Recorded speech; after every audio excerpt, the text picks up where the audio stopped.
얘기했지. 지금부터 우리 공화당으로 특히 저희들이 이제 당명 개칭하고 또 앞으로 많은 인재들이 들어올 텐데 우리 당의 정체성 문제를 좀 더 개발하고 공고히 하는 그런 작업이 또 필요하다, 그런 생각이 듭니다. 그래서 오늘은 여기 당을 사랑하는 우리 당직자, 우리 또 허평환 장군님 모시고 한번 여러분들 이야기도 들어보는 그런 시간을 갖도록 하겠습니다. 물론 뭐 크게 보면은 우리 이제 박근혜 대통령님이 주창한 자유통일 정신,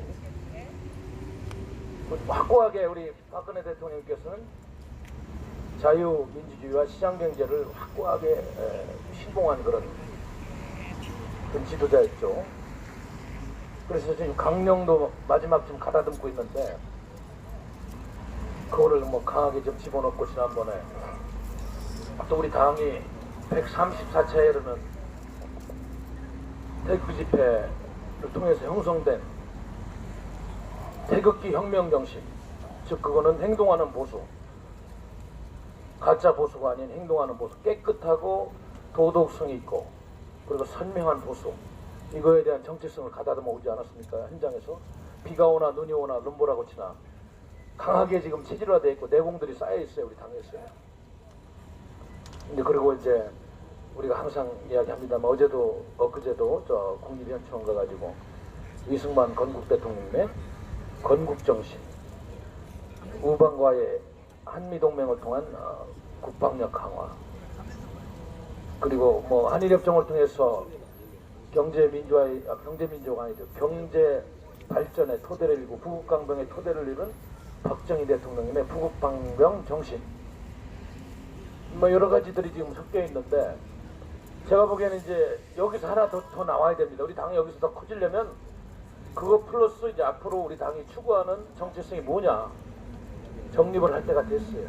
오늘은 이제 그걸 시작하는 조그만 작업으로 말씀들을 듣고 앞으로 또 필요한 학자들도 불러서 애국정책 전략연구원에서 한번 세미나도 하고 이런 작업이 필요하겠습니다만은 애국정책 전략연구원 이름을 조금 이제 뭐 바꿔야 되겠네요. 우리 공화당 정책연구원이 보니까 좀 그래야 될 것 같습니다. 이런 거를 한번 염두에 두시고 편안하게 우리 허평환 공동대표님, 그 다음에 우리 당직자 몇 분 말씀을 들으면서 한번 좀 같이 고민을 해보도록 하겠습니다. 먼저 우리 허평환 대표님한테 마이크를 옮기도록 하겠습니다. 고맙습니다. 네. 식사 많이 했어요? 두 대표님 안 계시니까 좋은 점도 있고 나쁜 점도 있고 그러네. 나쁜 점 내가 총대를 다 매야 되는 게 나빠 이게. 또 좋은 점은 또 내가 소신껏 얘기할 수 있는 기회가 많아서 두 대표님 계시니까 뭐 내 얘기가 사실 뭐 내가 구체적으로 할 이유도 없고 하지를 않았어요.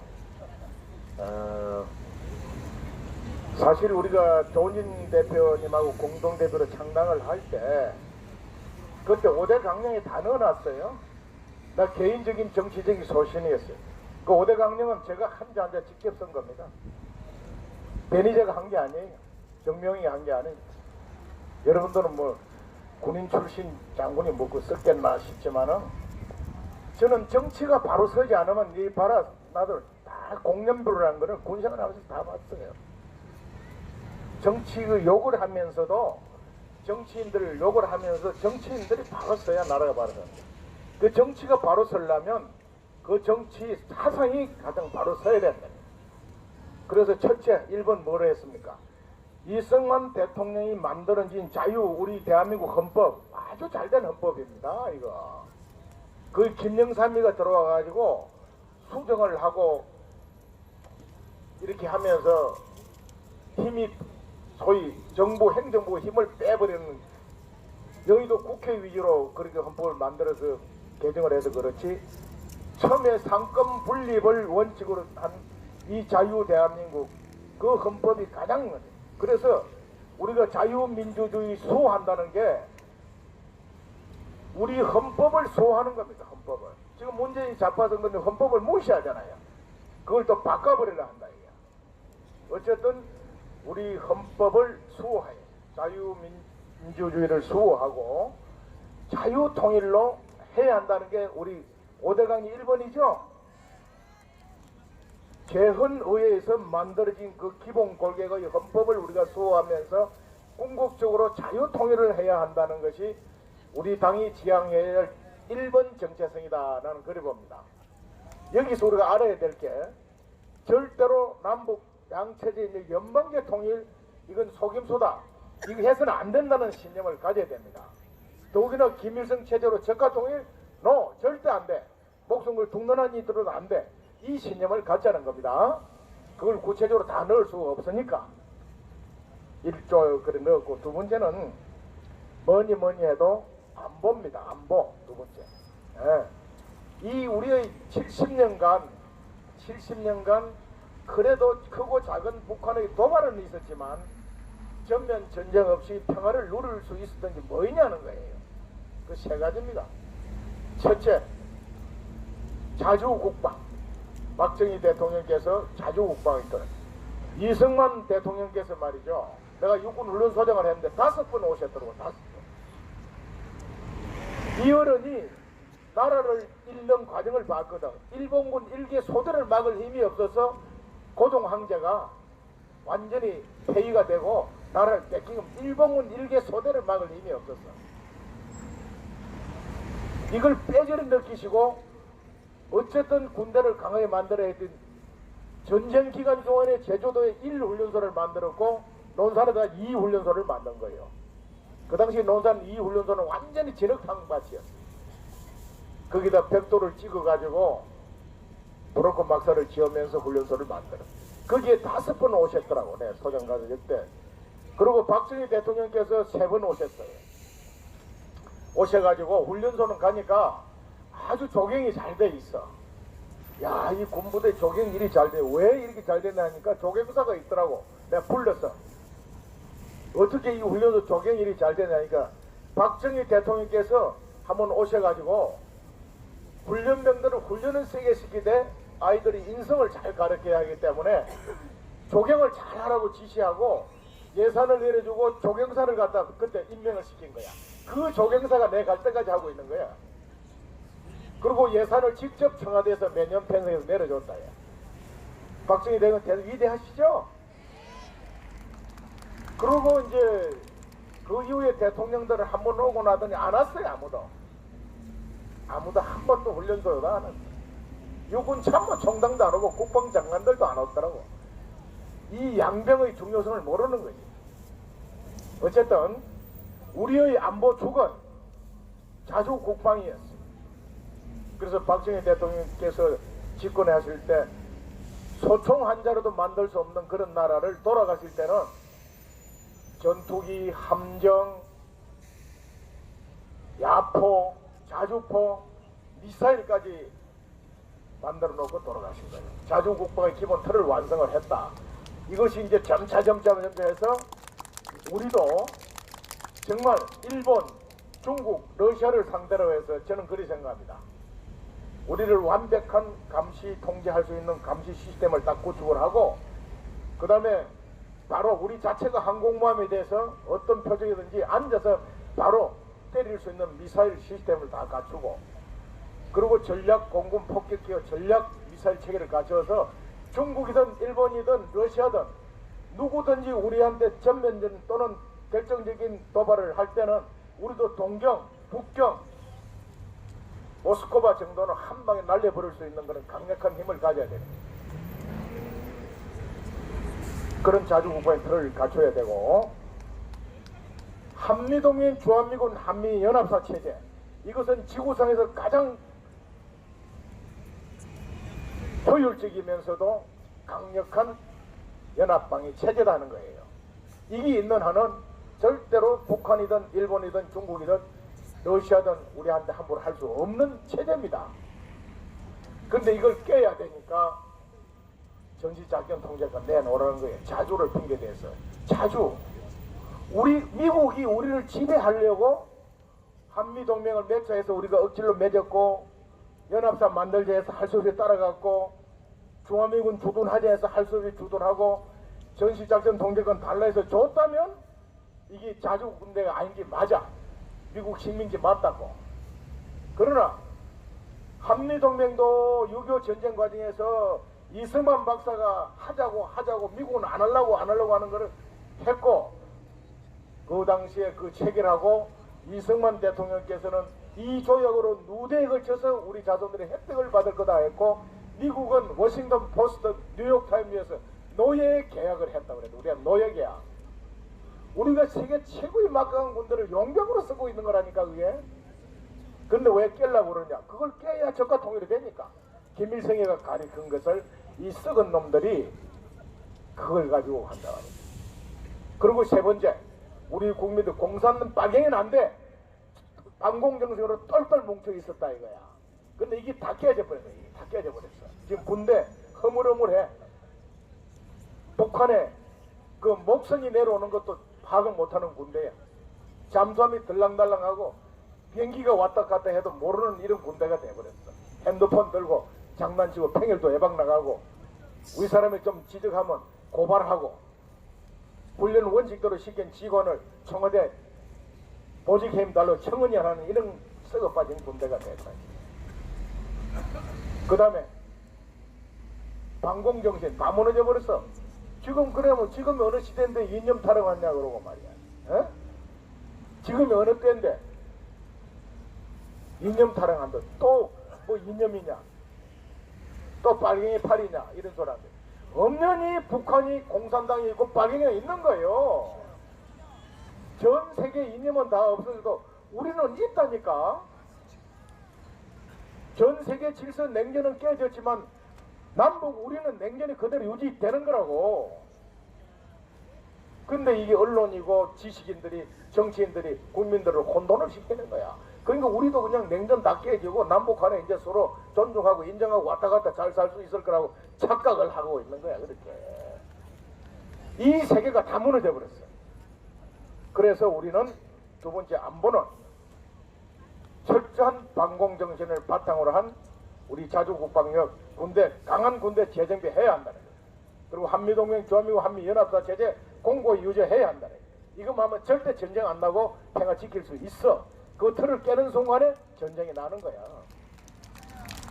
이거 지키자는 거예요. 우리 정체성 두 번째 당에. 세 번째, 뭐니는 묵고 사는 거예요. 목구멍이 소도청이에요. 이게 두 번째일 수도 있지만 세 번째 경제야. 경제는 뭐인가? 국민소득 60불도 안 되는 이 지구상에서 아프리카보다 더 가난했던 나라가 70년 전에 지금 국민소득 3만 불이라 그래. 세계 10대 경제국 만들어서 무역 7위 국가야. 수출. 이런 위대한 경제대국을 뭐로 만들었냐는 거지. 그 만든 게 이승만 박사가 개인 소유를 인정하는 자본주의를 가져왔고, 마음대로 자기 창의력 발현해서 물건 만들어서 사고 팔고 하는 시장 경제를 만들어줬다 이거야. 그리고 박정희 대통령께서 성장 위주 수출 드라이버 정책 걸어가지고 성장 위주 경제 정책 파이를 키우자 이거 열심히 일해서. 그리고 복지 개념은 이승만 대통령 때부터 이런 복지 개념을 도입했습니다. 능력 없고 그런 가정에서 지금 수출하고 경쟁시키니까 능력 있고 똑똑한 사람은 돈을 많이 벌어. 근데 솔직히 허평할 같은 놈 경제하라 그러면 나는 굶어 죽어. 아무것도 할 줄 몰라. 장사도 할 줄 몰라. 무역도 할 줄 몰라. 기업 만들 줄도 모른단 말이야. 어? 또 불구자들. 능력 없는 분들은, 그런 분들은 국가에서 보호해서 먹여 살려야 되는 거야. 그걸 선택적 복지를 해야 돼. 보편적 복지 전부 다. 박원순 이 자식 이거 보니까 저 새끼 내보다 나이 작으니까 이 새끼 해도 되지 뭘 그래. 무슨 청년 뭐라더라? 청년 수당을 다 고민한다고 오늘 뉴스 나오던데, 일하지 않으면 안 먹어야 되는 거야. 일할 수 있는 사람이 일을 안 하면 안 먹어야 돼. 일할 수 없는 사람, 그런 사람들 국가에서 보호를 해야 되는 거야. 소년 가장이라든지 한부모 가정이라든지 정말 어려운 사람들이 있어. 불구자, 장애인, 이런 사람들은 세금 좀 걷어서 인간다운 삶을 살 수 있도록 그걸 국가가 보호하고, 잘난 놈은 통제하면 안 되는 거야. 지금 이놈의 정권이 언제부턴가는 우리 대한민국이 문재인 때만 그런 게 아니야. 잘 나가고 잘 뛰어가는 놈을 뒤에서 땡겨가지고 갇혀가지고 끌어당기는 놈의 나라야. 정치가 경제 손 안 대면요 펄펄 날아 세계 3등 국가 됩니다. 내가 볼 때. 정치인들을 왜 두드려 잡느냐? 두드려 잡아야 돈을 갖다 주니까. 판검자들 두드려 잡아야 돈 갖다 주는 거. 두드려 잡는 거야. 이거 국가에서 대통령이 못하게 강력하게 통제하고 막아줘야 돼. 국회에서 막아주고 정치권에서 막아줘야 되는 거야. 그렇게 하면 자연적으로 돼. 그래서 우리가 자본주의 가져야 된다. 개인 소유 인정하는 자본주의. 자율 경제는 시장 경제 가져야 된다. 성장 위주 가야 된다. 제조업 위주 모든 분야에 이제 4차 산업혁명 시대 대비해서 전부 그리 올인하도록 그리 여건을 만들어주고 그래도 안 되는 사람들에 대해서는 국가가 확실하게 보장해 주자는 거예요. 실제로 진짜 어려운 사람들은요 돈을 어디 가서 무슨 혜택을 받는 그 자체도 모르니까 못 타먹는 거야. 그래서 목매 자살하고 가족 동반 자살을 하는 거야. 어? 이 박원순 시장은 우리 탄압할 게 아니라 서울 시민 중에서 정말 능력이 없고 어려운 사람이 누군지 그걸 파악을 해서 그 사람들을 어떻게 지원해. 이거 머릿속에 앉아야 되는데 목민관이 해야 될 일이 그거란 말이에요. 그래서 우리는 이 정체성을 경제도 그런 정체성을 갖자는 거예요. 공짜로 다 나눠주는 거 안 돼. 안 돼. 그 인대한 정책이라고 나는 게 인대한. 미국이 인대한들을 말이요. 땅 다 뺏겨 들어오고 그거 해야 되니까 어떻게 했어?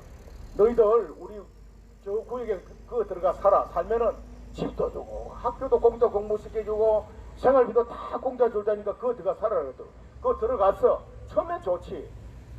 일 하나도 안 해도 계속 먹고 살고 노니까 뭐해? 노름하고 섹스하고 마약하고 완전히 그렇게 해서 죽이는 정책이야 그게. 살리는 정책이 아니라 이 정치인 놈들이 표 얻으려고 인대한 정책을 쓴다 말 자기 동족한테 일할 수 있는 사람 일하게 해서 성장 위주 경제로 가야 합니다. 이유 나는 경제 정책 세 번째 넣고 네 번째는 어쨌든 법과 정의가 굉장히 중요한 거예요. 우리가 북한하고 다른 근본 중에 하나가 우리는 법이 정의가 지배하는 나라다 이거야.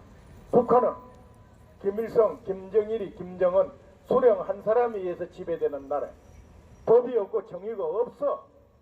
그래서 우리 자유대한민국을 소중하게 생각하는데 그런 나라로 갈 거예요?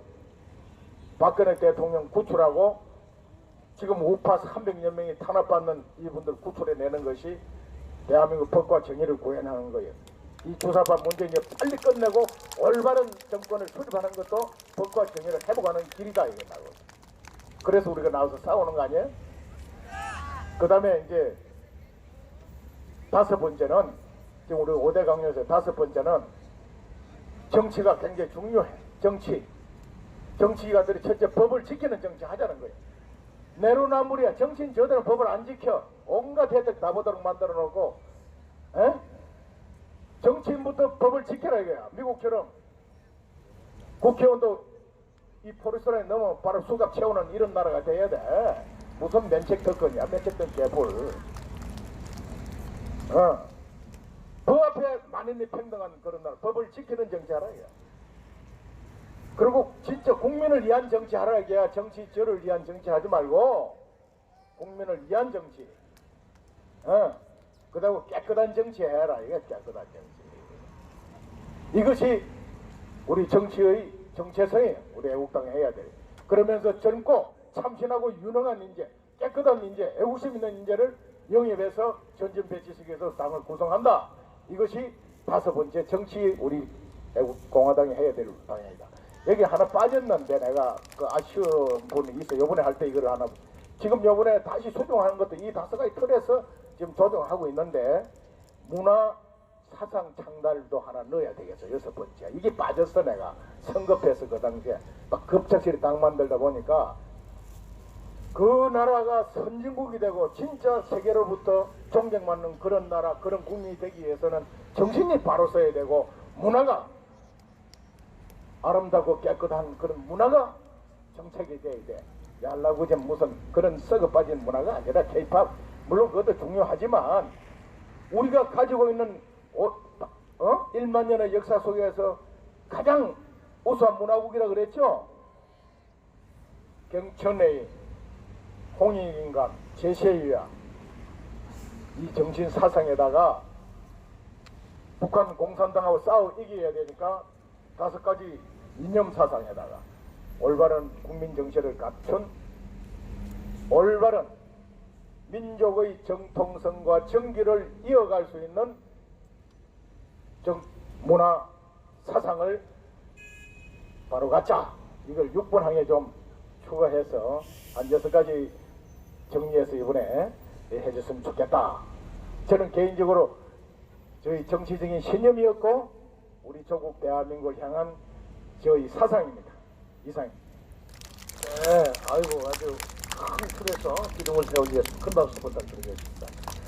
자, 이번에는 이야기할 분들이 많으니까 이제 가장 우리 당의 청년이신 우리 최지민 홍보팀장의 말씀을 들어보도록 하겠습니다.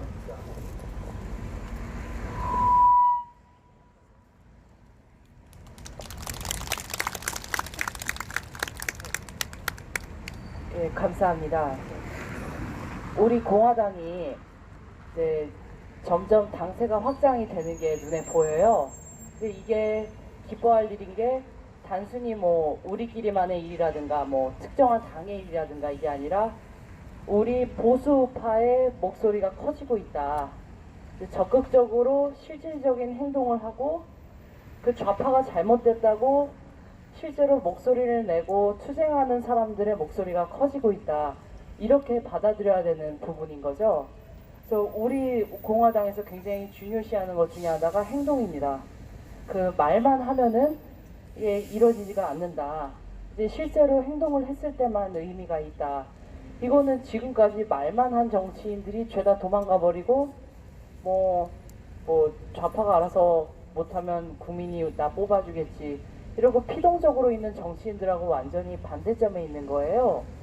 그러다 보니까 우리가 잘하니까 그 다음에는 어떤 게 들어오느냐, 외연 확장을 막기 위해서 외부에서 우리에 대한 온갖 정체성을 흐려놓고 왜곡하는 거짓말들을 퍼뜨렸죠. 대표적인 게 우리 공화당에 씌운 친중 프레임, 그리고 요즘에는 좌파들이 친일 프레임을 씌웁니다. 이게 보면 그 아무 말만 하는 것 같지만은 사실 그 친중 프레임이나 친일 프레임은 그 아무 못된 놈이 아무렇게나 말해서 엉망진창으로 만들어 놓은 거짓말이 아니라 치밀한 각본 하에 만들어진 프레임이에요. 우리 공화당에 뜬금없이 너네 친중이야, 쟤네는 무슨 뭐 오성홍기 들고 중국을 숭배한대, 이런 거짓말을 유튜브 채팅창에 아무렇게나 써요, 누군가가. 그거 보면 유튜브는 경찰에 신고할래도 추적도 안 돼요. 실명 확인이 안 됩니다. 거기서 그렇게 심하게 해요. 최근에 유튜브가 커지다 보니 사람들이 또 그거 보고 또 아무데나 또 가서 그래요. 우리 공화당 친중이래. 근데 보면 근거가 없어요. 나중에 정말 파고들어서 보면 뭐냐, 뭐 당의 지도부 뭐 한 명이 중국에 예전에 출장 근무 가서 중국말 잘한다더라. 그거밖에 없어요. 심지어는 우리 공동대표님 중에 한 분이, 조원진 공동대표가 고향이 대구인데 대구 사람을 무슨 조선족이라고 허위 사실을 퍼뜨립니다. 그래서 네이버 연관 검색어에 조원진 검색하면요, 조선족이 연관 검색어로 떠요. 얼마나 우리 정체성을 왜곡하기 위해서 헛소문을 퍼뜨리면 이렇게 연관 검색어로까지 뜨는가. 이게 왜 그러냐면 부환해동하는 습성 때문입니다. 선동당한다고 하죠. 그거를 약간 그 옛날 그 사자성어로, 뭐 사자성어인지 하여튼 그렇게 옛날 말로 하면 그게 부환해동이에요. 남이 금방 뭐라고 하면 팔랑거리면서 그 말을 들어요. 그리고 그게 사실이라고 믿어요. 이게 지금의 친일 프레임까지도 발전을 한 겁니다. 뭐 일본한테 무슨 우리가 과거에 변상금, 배상금을 얼마나 받았든, 일본이 몇 번을 사과했든 또 까먹고 또 그러잖아요. 아니 세상에 빚을 한 번 갚지 2번, 3번 갚는 사람이 어디 있어요. 근데 그런 생각을 문재인 씨 정부가 하는 겁니다. 근데 이러한 진짜 정말 사기적인 그런 말도 안 되는 억지가 우리 공화당에도 자행되고 있다. 근데 지금 우리 공화당에 대해서 이런 지령이 또 어디서 나오느냐, 우리 공화당의 정체성을 흐려놓고 공격하고 완전히 무력화시키려는 시도 중에 하나가 북한발이에요. 그러니까 북한에서 우리가 6월 24일에 당명을 바꿨어요. 대한애국당에서 우리공화당으로 당명을 바꿨죠. 그리고 나서는 계속 이제 북한 언론 쪽에를 봤어요. 얘네들이 언제 우리공화당을 언급할까.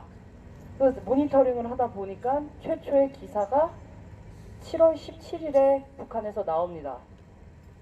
그래서 뭐라고 하면서 나오느냐, 그 제목이 사설을 형식을 빌려서 이제 북한의 관제 언론기관을 통해서 보도가 되는데 제목이 부질없는 수고예요. 그래서 한마디로 우리 공화당이 암만 이제 무슨 노력을 한들 니들은 부질없는 수고를 하는 거다라면서 굉장히 긴 글을 써놨어요. 그래서 그 중에 일부를 제가 읽어드리겠습니다.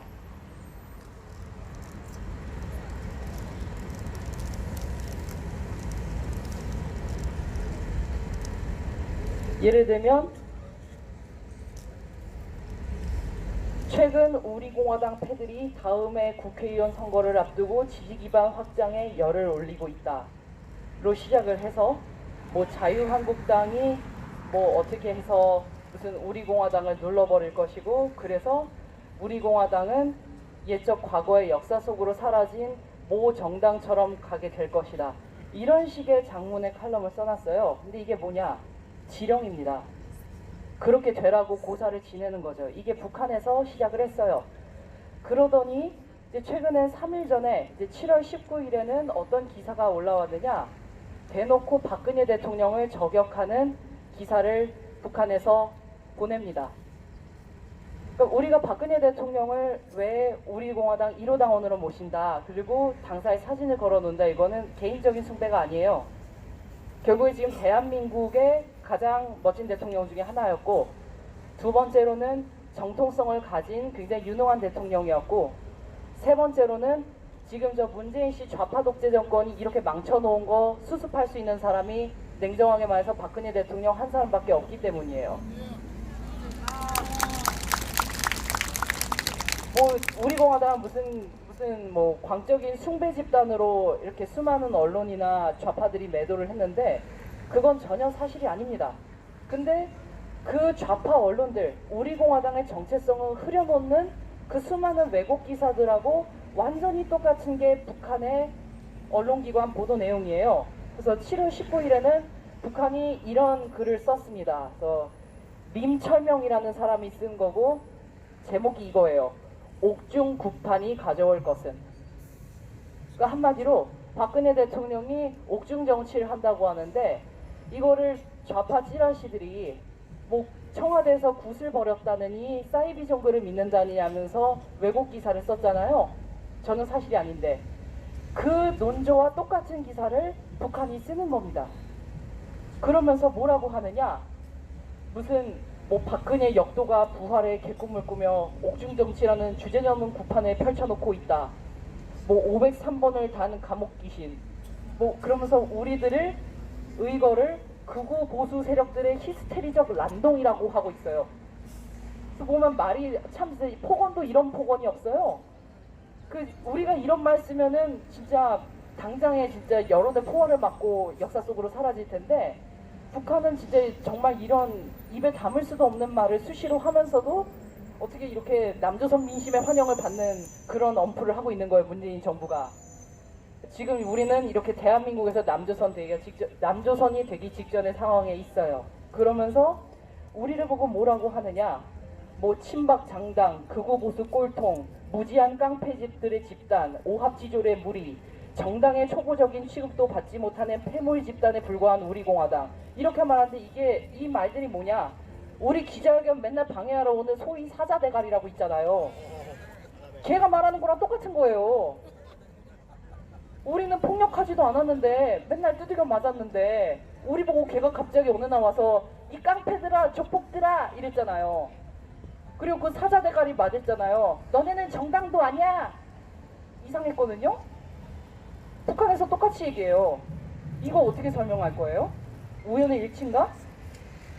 굉장히 북한발 언론기관에서 전 세계에 제공되는 그 논조가 우리 공화당 치러 들어오는 진짜 잡탕, 진짜 분탕, 이 사람들의 워딩하고 정확히 일치하다는 거는 우리가 얼마나 우리 정체성을 이제 눈 부릅뜨고 보호해야 되는지를 보여주는 겁니다. 우리가 그 사람들 뜻대로 왜곡되고 망가지고 우리 자신을 보호하지 못하면 대한민국도 끝장나는 거예요. 그리고 박근혜 대통령 이미지도 우리가 좋아하고 사랑하는 대한민국 이미지도 끝장나는 거예요. 어느 순간에 북한이 말하는 남조선 되는 겁니다. 여러분 혹시 남조선 인민이세요? 전혀 아니죠. 우리는 한 번도 남조선 인민이었던 적이 없어요. 대한민국 국민이었어요. 그래서 보면 이 북한에서는 뭘 두려워하느냐, 그러니까 한마디로 박근혜 대통령 옥중 정치 이제 시작됐다, 이게 사실로 보도되고 있으니까 이거를 무서워하는 사람들이 굉장히 많다는 걸 북한은 알고 있어요. 사실 그랬어요. 이제 우리 공화당 이름 바꾸기 전에 대한애국당이었잖아요. 대한애국당이 처음에 시작하고 한 1년쯤 됐을 때 엄청 힘들었는데, 그때 저한테도 주변에 여러 사람이 그랬어요. 대한애국당은 너무 적이 많다. 살아남기 힘들 거다. 그게 벌써 한 1년 반 전이에요. 그래서 뭐 그땐 그럴 수 있죠. 그래서 뭐 당이 뭐 없어지니 뭐 무슨 온갖 이상한 사람들 나오고 그랬는데, 거기서 더 1년 반이 지났어요.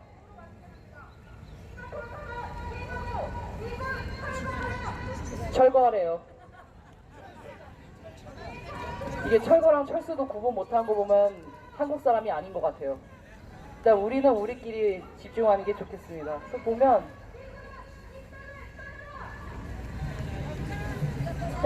저쪽에는 신경 끄시고요.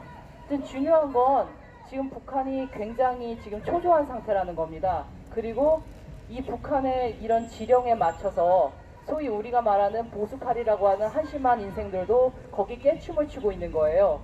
얘들은 북한 쪽 사설을 보면은 아주 북한의 지령에 맞춰서 정말 그렇게 훌륭하게 행동을 하고 있지 않을 수가 없어요.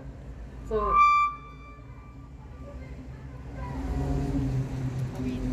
마이크가 스피커를 향하면 이렇게 됩니다. 그래서 보시면 여러분께서는 이제 제가 말씀드린 건 그거예요. 이제 우리 공화당의 정체성에 대해서는 모두 이제 말로 표현하기는 어렵더라도 각자의 정의를 갖고 있어요. 우리 공화당은 이런 당이다. 뭐 이제 어떻게 행동해야 바람직하다. 앞으로 어떤 식으로 나가야 되고 어떻게 발전해야 된다. 근데 중요한 건, 가장 중요한 것 중에 하나는 그 우리 공화당의 정체성, 그 대한민국을 보호하기 위해서 태어난 그 마음가짐을 왜곡시키려고 하거나 흐려놓으려는 시도로부터 우리가 스스로를 보호해야 된다는 거예요. 대한민국이 지금 자유민주주의를 한번 못 지켰기 때문에 이 사단이 났어요. 그 방어적 민주주의라는 개념이 그래서 헌법에 포함이 됩니다. 우리가 이제 대한민국을 지키고 우리 목적을 달성하는 데 성공하면 헌법 바뀔 수 있어요. 종북좌파가 이 땅에서 또 가짜는 짓거리 못하게, 저 건너편에서처럼 헛소리 못하게 헌법 바뀔 수도 있습니다. 또 저런 짓 하게끔 용인하면은 또 같은 짓 또 할 거 아니에요. 그런데 만약에 우리가 여기서 진짜 북한이 원하는 대로 역사 속으로 사라지면, 한마디로 뭐 부질없는 수고하고 역사의 뒤안길로 사라지면 그냥 끝나는 거예요. 그냥 남조선 인민 되는 겁니다. 그런 일이 있으면 안 되기 때문에 이제 여러분들하고 당을 만들었고 2년이 왔어요. 2년, 3년 넘는 시간을 달려왔어요. 여기서 한 가지 마지막으로 당부를 드리면, 여기 계신 분들 중에 처음 오신 분들도 적지 않아요. 오래 오신 분들도 많아요. 지금 우리가 이제 당에서 팟캐스트를 하는 것도 처음부터 오신 분들은 이미 다 아시는 내용일 수도 있지만, 새로 들어오신 분들한테는 지속적으로 우리 당의 정체성이라든지 지금 현재 동향들을 충분히 알려드릴 필요성이 있어요. 그래서 보면 우리가 많은 상처를 입었기 때문에 뭐 새로운 사진기든 카메라맨, 뭐 새로운 유튜버, 새로운 참석자, 못 보던 얼굴이 좀 걱정스러울 수가 있어요. 근데 이제는 너 못 봤는데 분탕이지라기보다는 처음 오셨어요 하면서 같이 사진도 찍고 이제 안내하고 새로운 동지로 맞아들이는 그런 준비가 좀 필요합니다. 그래서 긴 얘기 들어주셔서 감사합니다.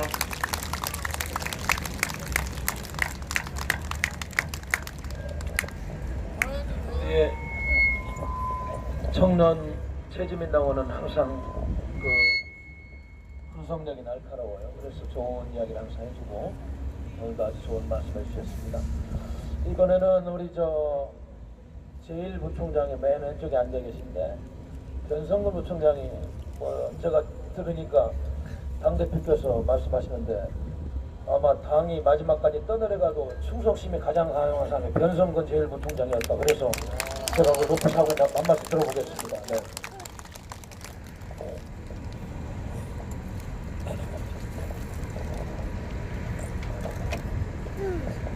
아유, 제가 하고 싶은 얘기를 우리 최지민 팀장님이 다 하셔가지고.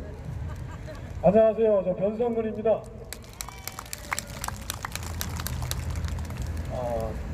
저는 대한애국당 시절부터 한 3년 전이죠. 처음 오면서부터 줄곧 말할 기회가 있으면 이 말을 하고 시작합니다.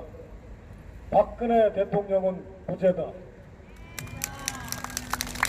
자, 그 하나 때문에 다니던 직장 그만두고 여기 와서 앉아 있습니다.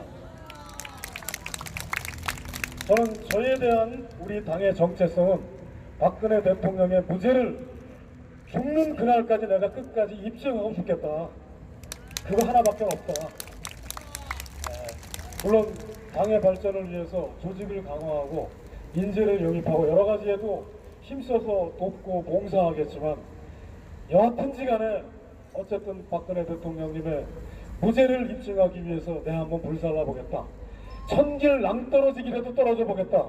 그런 각오로 여기까지 왔습니다.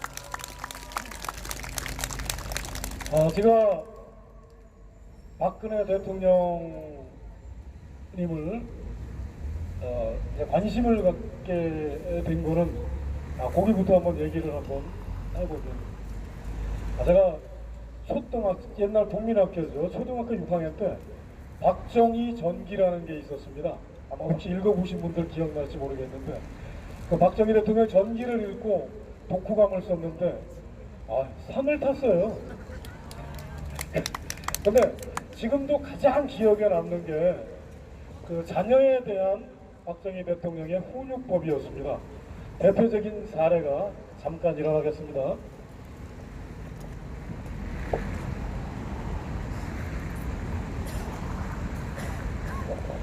옛날에 멋쟁이들은 기장이 길었습니다. 지금처럼 이렇게 기장이 구두를 덮을 정도로 길었습니다.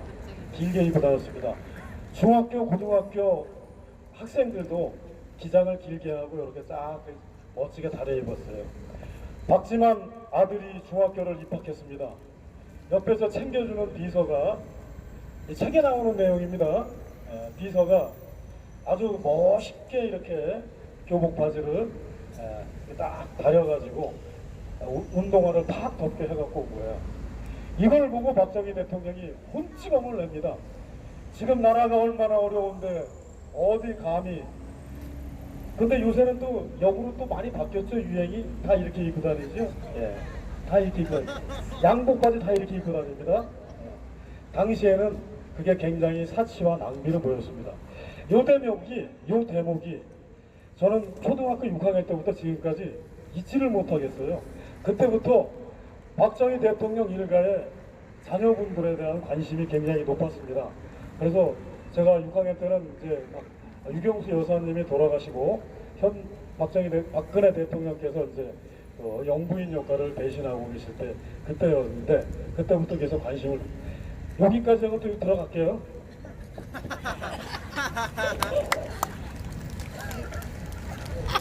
네, 그때부터 이제 관심을 갖게 돼가지고 영의 근의 양을 관심 있게 지켜보면서 물론 저에게는 한참 눈인벌 되시는 분이지만 쭉 지내고 오다가 한나라당 대표 시절에 제가 정당에서 좀 일을 하게 돼서 그때부터 제가 대표님으로 모시고 같이 해서 크고 작은 사건도 많이 접해보고 아픔도 많이 겪어보고 그러다가 이제 친박연대를 거쳐서 미래연합이라는 또 다른 친박 정당을 거쳐서 이제는 더 이상 할 일이 없는 그런 관계에 놓여 있구나 하는 생각에 취업을 했다가 오늘의 이런 불미스러운 사태까지 왔습니다. 다만 한 가지, 아무리 되짚어봐도 2016년 6월부터 시작된 말 사건을 시작으로 이화여대 앞에서 땡볕에서 아이들이 말 갖고 장난 노는 게 시발점이 돼가지고 그게 9월 10월을 타면서 모든 것이 박근혜 대통령을 무너뜨리려고 그러는 뉴스를 접하고 볼 때 저는 전혀 믿을 수도 없었고 의심조차도 안 했습니다.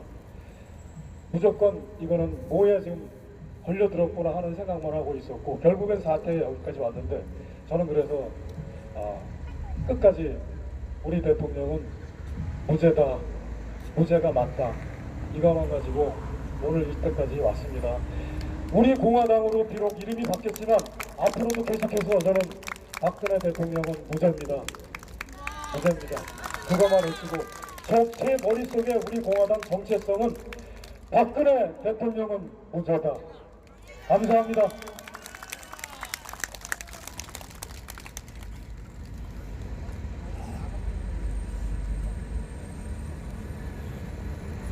충성심이 가장 강한 당직자라고 조 대표님이 칭찬하셨습니다. 그래서 제가 역시 들어보니까 듬직합니다. 네, 맞습니다. 자, 우리 이번에 여성분, 우리 이제 인지연 수석 대변인 이야기 한번 들어보겠습니다.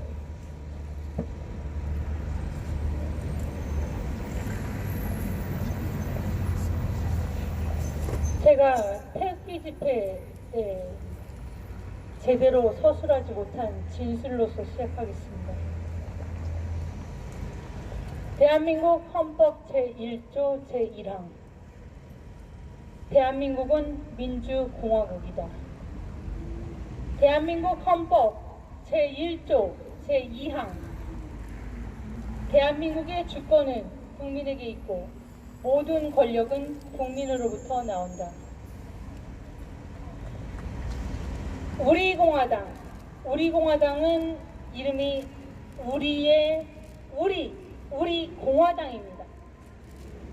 여러분은 우리 공화당, 대한애국당은 대한민국을 사랑하는 당 같고, 대한민국의 대한자에다가 애국자가 붙었으니까 대한민국을 사랑하는 나 같은 사람이 모이는 정당, 대한애국당 맞구나 하셨을 텐데, 우리 공화당, 공화에 대해서 여러분 알고 계십니까? 공화가 뭡니까? 공화는 뭐고 공화국은 뭐고 공화주의는 뭡니까?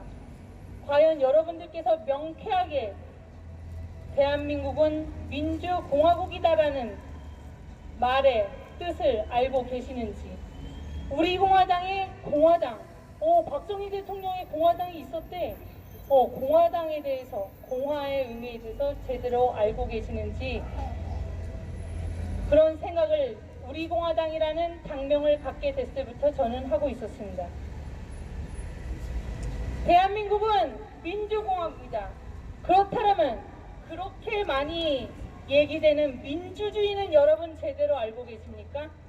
민주주의를 구성하는 핵심 요소가 무엇인지 여러분은 알고 계십니까? 제가 민주주의의 핵심 요소 4가지 먼저 미국 정치학자의 이름을 빌려 말해보는 것으로서 이야기를 전개하겠습니다. 미국 정치학자 너무 많죠? 너무 많은데 그 중에 레리 다이아몬드라고, 그렇게 이상한 사람은 아닙니다. 민주주의의 4가지 핵심 요소에 대해서 그는 이렇게 말합니다. 첫 번째, 자유롭고 공정한 선거를 통해 정부를 선택 교체하는 정치체제. 자유롭고 공정한 선거. 2번째, 국민의 적극적인 참여 정치. 국민이 적극적으로 정치에 참여하는 것. 3번째, 모든 국민의 인권을 보호하는 것. 4번째, 법치, rule of law. 법과 절차가 국민에게 평등하게 적용되는 것을 그는 민주주의의 핵심적인 4개 요소라고 보았습니다. 이 4개의 핵심 요소를 비추어 보아 지금 2019년 대한민국 민주주의 국가 맞습니까? 아닙니다. 아닙니다. 제가 아까 기자회견 때 여러분들께 말씀드렸던 일부와 같이 문재인 좌파 정권 드루킹 여론 조작 결코 자유롭고 공정한 선거 아니었습니다. 국민의 적극적인 정치 참여, 이 부분은 애매합니다. 모든 국민의 인권 보호 이루어지지 않고 있습니다. 룰 오브 로, 법치는 2017년 3월 10일 이미 사망해버려서 법과 절차가 국민들에게 평등하게가 아니라 불평등하게 적용되고 있는 2019년 대한민국은 민주주의 국가가 아닙니다. 대통령 자리에 있는 문재인이 앞장서서 민주주의 파괴하고 있습니다. 그렇다면 그럼 민주주의의 민주주의는 여러분 이념이 아니에요. 민주주의가 이념이 아니라고? 그럼 뭐예요 민주주의는? 정부의 형태입니다. 형태라는 말과 이념이라는 말은 다르죠. 정부의 형태를 민주주의라고 하는 거예요. 민주주의라는 것은 정치 체제의 일종의 종류에 해당하는 것이고, 보수주의, 자유주의 이런 것이 정신상태, 이념을 뜻하는 것입니다. 제가 이렇게 무슨 정치학 개론서의 교과서적인 얘기를 하는 까닭은 모든 사람들이 나는 보수우파예요, 나는 자유민주주의자 신봉이에요, 나는 자유시장경제 지켜야 해요 하면서 정작 그러면 자유시장경제의 요소를 당신은 아십니까? 그렇다면 당신은 자유민주주의가 뭔지 알아요? 당신은 보수우파라 했는데 당신의 보수가 당신이 생각하는 보수는 대체 무슨 요소이면 대체 어떤 형태의 보수주의자입니까? 당신이라는 우파는 대체 뭘 주장하는 사람이라고 했을 때 우리는 거기에 대답하기에 너무나 빈약한 지식 상태에 놓여 있습니다. 그렇기 때문에 제가 한번 정리해서 말씀드려보고자 하던 생각을 갖고 있던 차에 오늘 바람기회가 주어져서 말씀드리는 바이고요. 민주주의의 반대는 뭐예요? 빨갱이? 민주주의의 반대는 빨갱이인가? 아닙니다. 민주주의는 정부의 형태, 통치 형태라고 그랬죠.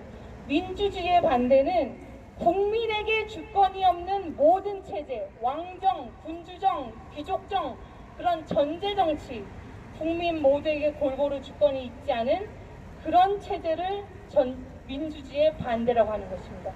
그럼 빨갱이는 뭐에 반대예요? 빨갱이. 공산주의, 사회주의 반대는 뭐예요? 자본주의입니다. 캐피털리즘. 자본주의의 반대에서 나온 게 막시즘, 사회주의, 공산주의, 스탈리니즘 그렇게 되는 것입니다. 뭔가 좀 가닥이 잡히기 시작하는지 모르겠습니다. 그럼 우리 나는 자유주의자예요. 자유 사랑하니까 자유주의자예요. 그럼 자유주의 반대는 뭐예요? 민주주의예요? 공산주의예요? 사회주의예요? 자유주의의 반대를 정치학자들은 권위주의라고 보고 있습니다. 권위주의. 그렇다면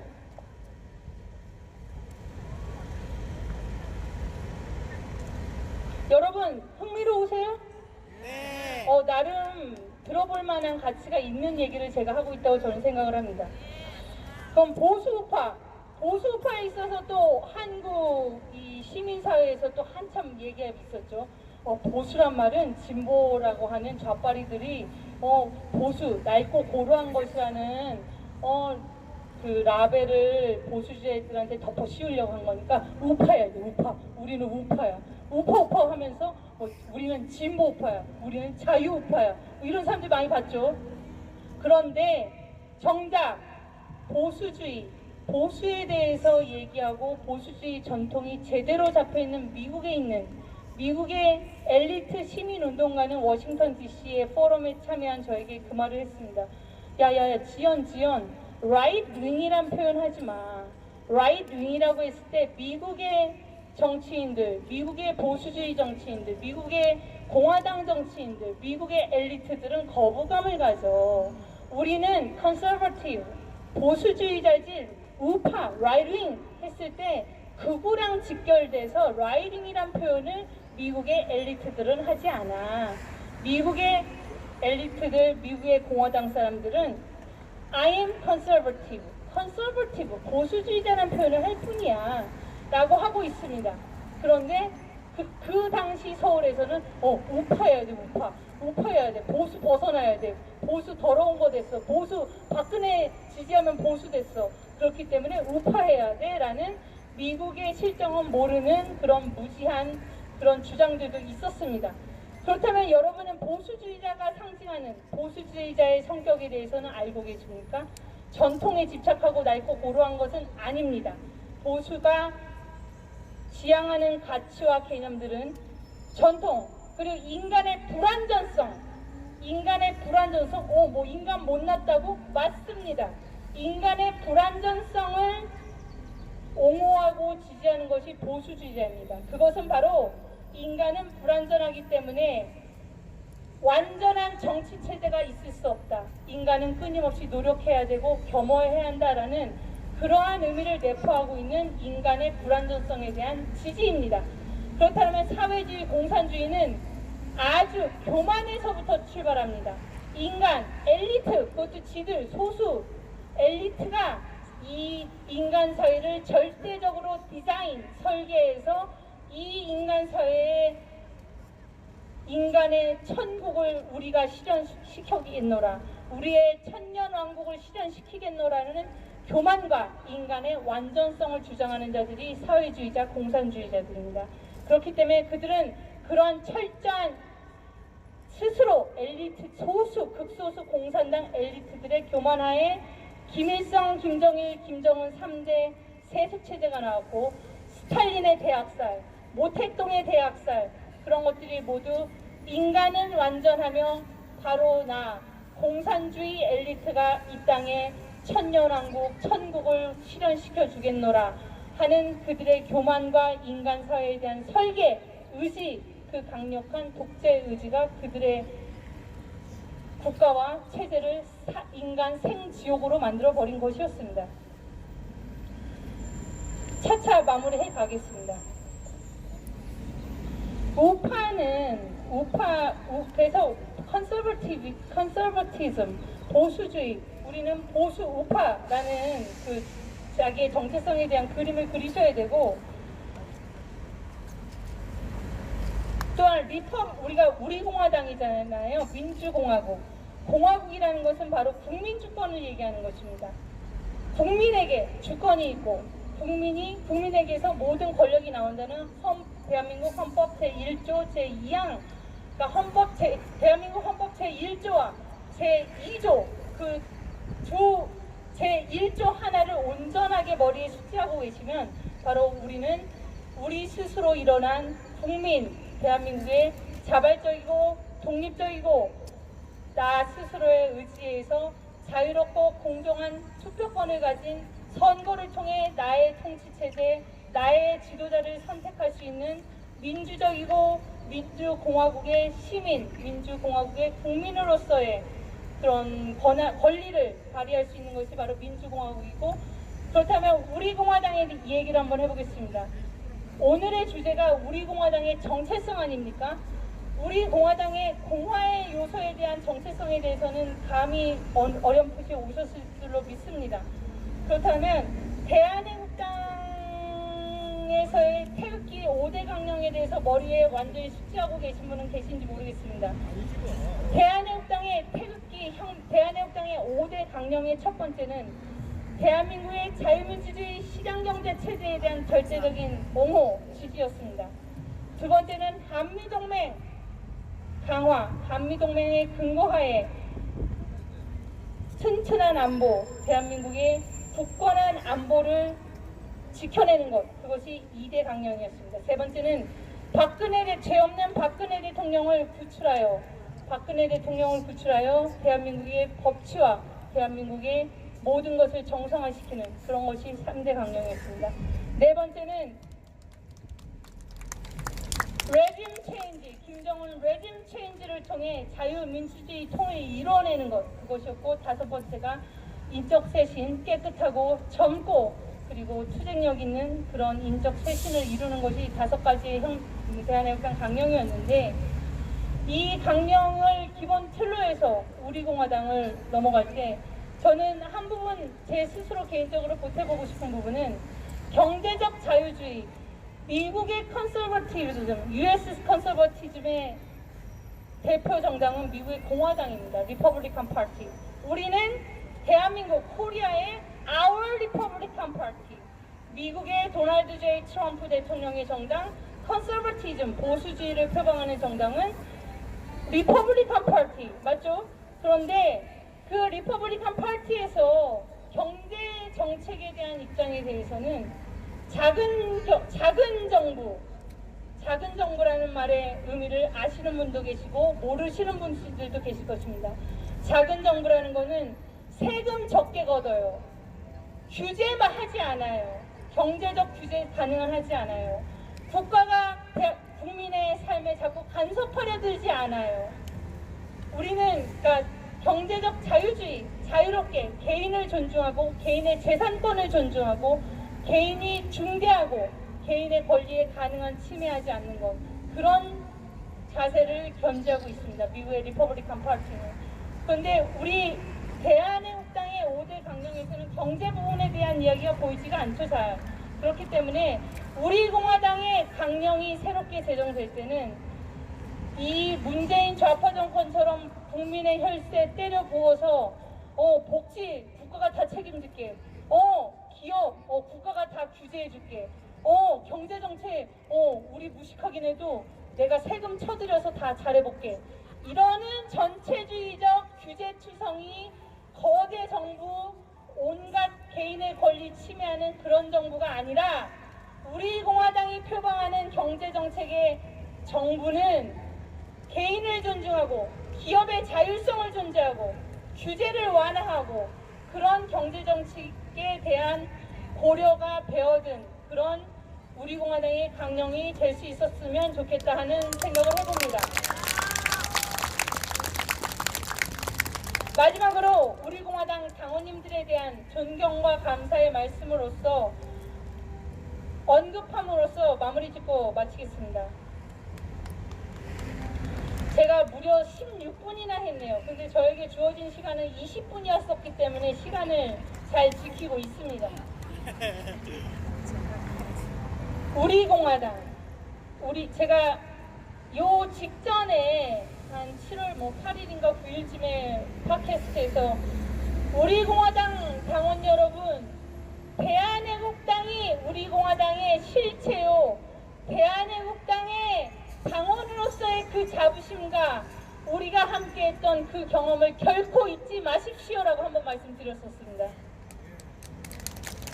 그 말씀을 한 번 더 드립니다. 우리 공화당으로 우린 새로 창당된 것 아닙니다. 우리 공화당으로 우리는 당명을 개정했습니다. 우리 공화당의 몸통, 우리 공화당의 본질, 우리 공화당의 실체는 2017년 8월 30일 창당된 대한애국당, 박근혜 대통령님에 대한 불법 조작, 사기, 탄핵에 분연히 들고 일어나 진실과 법치를 망가뜨리는 문재인 좌파 독재 정권과 나는 목숨 걸고 싸우겠습니다 라고 힘차게 일어나신 여러분과 나와 우리의 정당은, 우리가 창당한 정당은 대한애국당이었습니다. 그래서 이제 대한애국당의 2.0 버전 우리 공화당 당원으로서 우리는 누구보다도 자발적이고 누구보다도 독립적이고 누구보다도 자유롭고 누구보다도 주인의식으로 뜰뜰 뭉친 우리 공화당 당원님들께 한마디만 남기고 마치겠습니다.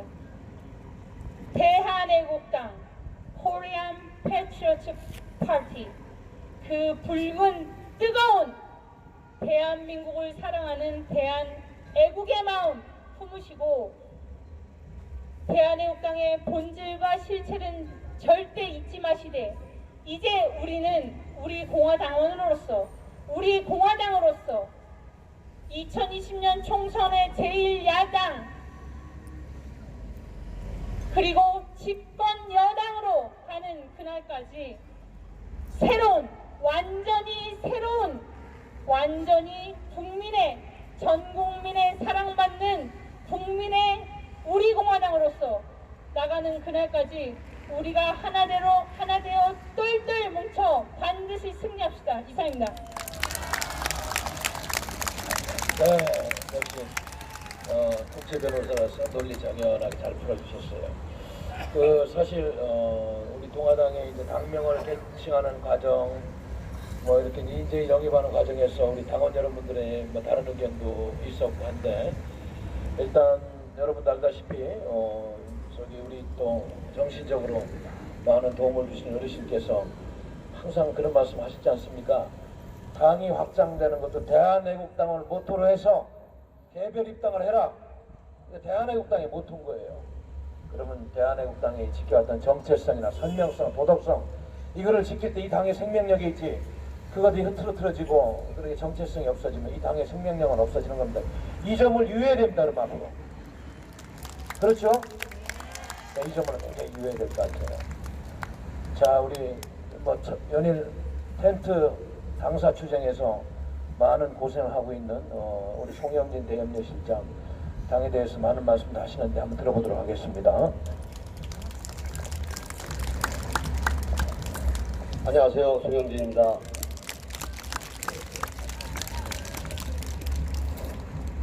네, 우선 그 73일 동안 우리가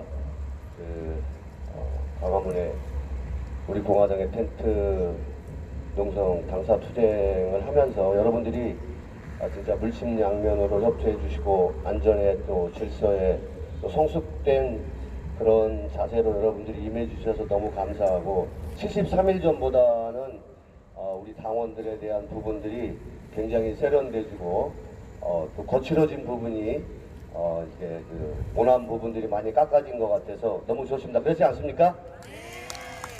이제 제가 이제 우리 인재수석 대변님이 옆에 이렇게 우리 변성구분들 훌륭하신 분들이 계셔가지고 제가 지금 약간 쫄려요. 제가 쫄린데 저는 이제 그 학습적인 그러한 우리 공화당의 정체성은 우리 인재수석 대변님이나 또 우리 그 최재민 팀장님이 말씀을 잘 해주셨기 때문에 저는 그건 학습적인 부분 말고, 제가 우리 공화당에 와서 대한애국당이었습니다만 우리 공화당에 와서 현장에서 느낀 그러한 우리 공화당의 정체성은 무엇인가, 여러분들도 다 알고 계신 부분에 대해서 한번 이제 공유를 해보겠습니다. 정리하는 차원에서. 여러분, 이 시간 누가 가장 보고 싶습니까? 크게 얘기해야죠. 누가 가장 보고 싶습니까? 네, 그게 우리 공화당의 정체성 맞죠? 그 박근혜 대통령의 정체성은 뭐였냐? 그러면 우리 공화당의 정체성이 박근혜 대통령이다. 그러면 박근혜 대통령의 가치, 그 정체성은 뭐였냐? 헌법적 가치였습니다. 그러면 헌법적 가치는 뭐였었죠? 자유민주주의 체제를 수호하는 겁니다. 자유민주주의 시장 경제를 지켜나가는 거죠. 그리고 한미동맹을 강화하는 거. 이것을 계승 발전시키겠다는 것이 바로 조원진 대표님 아니었었습니까? 자, 여러분, 여기서 이 헌법적 가치, 우리 공화당의 정체성, 여기에 모든 것이 담겨져 있습니다. 이승만, 박정희, 박근혜로 이어지는 보수의 정통성을 계승 발전시키겠다고 한 분이 누구였었죠? 이게 조원진 대표님이었었죠. 그게 우리 공화당의 정체성이라고 저는 생각을 합니다. 그런데 왜 보수 우파가 괴멸했습니까? 보수 우파가 왜 망했습니까? 보수의 정체성, 헌법적 가치, 이 정신으로 뭉치지 않았기 때문이에요. 지금까지의 보수는 어땠었냐면, 이건 제가 현장에서 느낀 거예요. 학습적으로 여러분들이 다른 논리를 제기할 수 있지만 제가 현장에서 느낀 건, 보수는 맨날 보수의 가치, 정통성 이런 부분이 아니더라는 거예요. 뭐였었죠? 사람 따라 다니는 거예요. 김영삼, 홍준표, 김무성, 김병준, 그 다음에 지금은 또 황교안, 이렇게 사람 따라다니면서 어떻게 돼요? 내가 황교안을 여러분들은 지지하는데 내가 황교안 지지하지 않으면 여러분들은 저를 적으로 봐요. 근데 좌파들은 제 논리가 틀릴지 모르겠지만 그렇지가 않습니다. 그 사람들은 김대중 정신, 노무현 정신으로 선거 때만 되면 뭉쳐요, 안 뭉쳐요? 근데 이 보수 우파의 표를 받아먹는 보수 기생충 같은 사람들은 어때요? 선거 때만 되면 여러분 그래서 김무성이나 이런 사람들 뽑아줬잖아요. 실제적으로 박근혜 대통령이 국정을 잘 운영할 수 있고 마지막 임기까지 제가 잘 보편하겠습니다. 한 번만 용서해주고 저희에게 표를 주십시오. 그게 여러분 진짜인 줄 알고 뽑아줬잖아요. 근데 표를 뽑아주니까 어땠어요? 자당의 대통령 등에 칼을 꽂았어요. 왜 그런 줄 아세요? 걔네들은 보수우파의 정통성을 계승 발전시키는 게 아니라 권력의 향배에 따라 국회 권력을 영원히 가져가기 위한 내각제 이런 것들로 뭉쳐지기 때문이에요. 보수의 정신으로 뭉쳤다라면 좌파처럼 선거 때만 되면 뭐 김대중 정신이 저는 뭔지 잘 모르겠어요. 김정일한테 핵자금을 준 게 김대중 정신인지 김대중 정권 때 가장 많은 게이트가 있었어요. 측근비리, 가족비리. 맞죠? 노무현 때도 마찬가지입니다. 가족비리, 측근비리가 17개나 있었어요. 근데 그 사람들은 선거 때만 되면 그런 거 안 봅니다. 국정농단도 그러면 가장 많았겠죠? 선거 때만 되면 김대중, 노무현 정신으로 뭉칩니다. 자, 여러분, 그렇게 우리한테 표를 받아먹은 놈들이 예를 들어서 이승만 박사, 그 다음에 박정희 대통령 서거일에 참배하는 거 보셨어요? 저는 한 번도 못 봤어요. 근데 이 사람들이 봉화마을은 가잖아요. 마을동은 가잖아요. 이게 왜 그러냐면 보수의 정신으로 뭉치지 않기 때문이라는 거죠. 그래서 저는 우리 공화당의 정신은 앞으로 100년 정당, 50년 정당, 100년 정당이 되려면 보수 우파의 정신으로 뭉치어야 한다는 것이 첫 번째 정체성이라고 봅니다. 그 다음에는 우리가 조은진 대표님의 워딩을 잘 생각을 해봐야 돼요. 헌법적 가치를 얘기하셨고 그래서 보수 우파의 정신으로 뭉쳐야 된다는 얘기를 제가 말씀을 드렸는데 지금 대한민국은 체제전쟁, 역사전쟁에서 보수 우파가 괴멸됐습니다. 이런 말씀을 하신 건 저는 들었어요. 5.16 혁명이 5.16 쿠데타로 바뀌는데 60년 걸렸어요. 좌파들은 그렇게 집요하다는 것입니다. 이 광장에서 우리가 계속적으로 지속적으로 이 공권력에 의해서 박원순이 같은 놈들한테 우리가 이렇게 용역 깡패들한테 무시를 당하고 저 터지면서도 여기 지키는 거는 뭐냐면 광화문 광장에서 일으킨 촛불이 얘네들이 혁명이 되는 걸 인정할 수가 없어요. 만약에 우리가 여기서 이것을 멈춘다라면 5.16이 혁명에서 쿠데타가 되었듯이 촛불 권력 잔탈 세력들이 어떻게 되는 거예요? 촛불이 혁명이 되고 그게 헌법적 가치가 되는 거예요. 여러분들은 그런 헌법적 가치를 존중할 수 있겠습니까? 여러분 복잡한 생각을 우리에 대한 정체성, 복잡한 생각들을 정리할 필요가 있습니다. 이제 우리는 보수의 정신으로 뭉쳐야 된다는 거예요. 그 다음에 체제전쟁, 역사전쟁에서 이기기 위해서 우리는 오늘도 이 현장에 있다라는 얘기예요. 그 다음에 우리가 이렇게 우리의 보수의 정신으로 뭉치고 체제전쟁, 역사전쟁에서 싸울 수 있는 사람들이 훌륭한 리더십을 가진 사람들을 우리가 지금 따라갔고 그게 따라가는 것은 그 사람들한테 숭배하는 게 아니지 않습니까? 그분들이 말씀을 하신 거죠. 우리 공화당을 창당할 때 보수의 어떤 정통성과 가치를 계승 발전시키겠다고 했다라고 분명히 약속을 했어요. 저는 그래서 들어왔습니다. 대한민국당에. 여러분도 그렇지 않습니까? 그것을 배반하면 그것은 우리가 그분들을 따라갈 이유가 없는 거예요. 그런데 목숨을 걸고 134차의 태극기 집회가 열리는 동안 훌륭한 리더십으로 왔기 때문에 여러분들이 이 자리에 있는 거 아닙니까? 그래서 우리 공화당이 보수 우파의 적통성을 저는 이어가고 있다라고 생각을 하는 겁니다.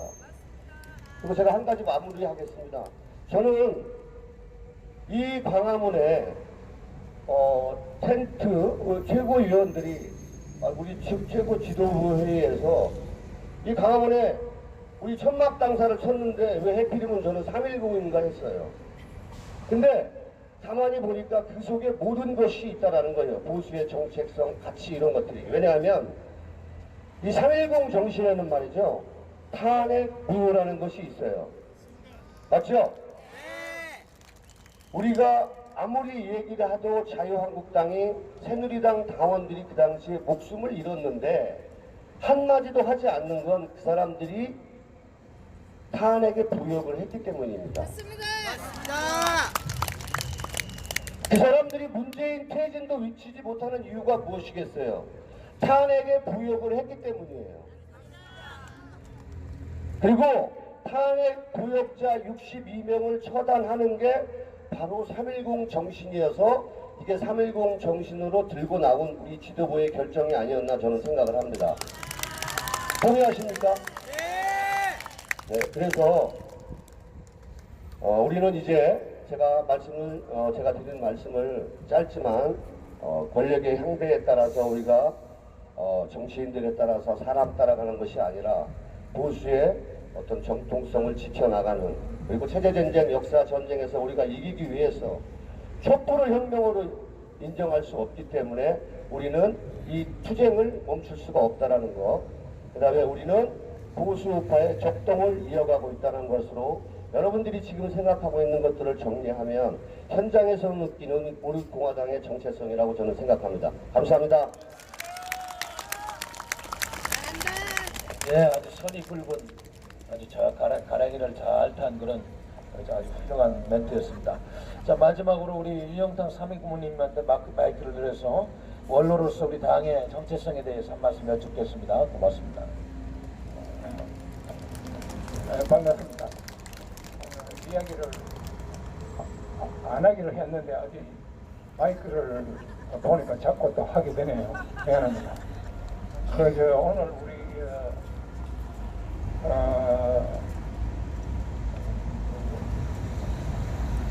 우리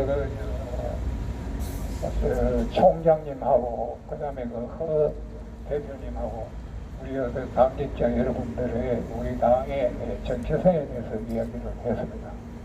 그리고 또 한 가지 그 정체성에 대해서 여러 가지 이야기가 있고 또 했습니다. 그런데 그보다도 더 중요한 것은 우리의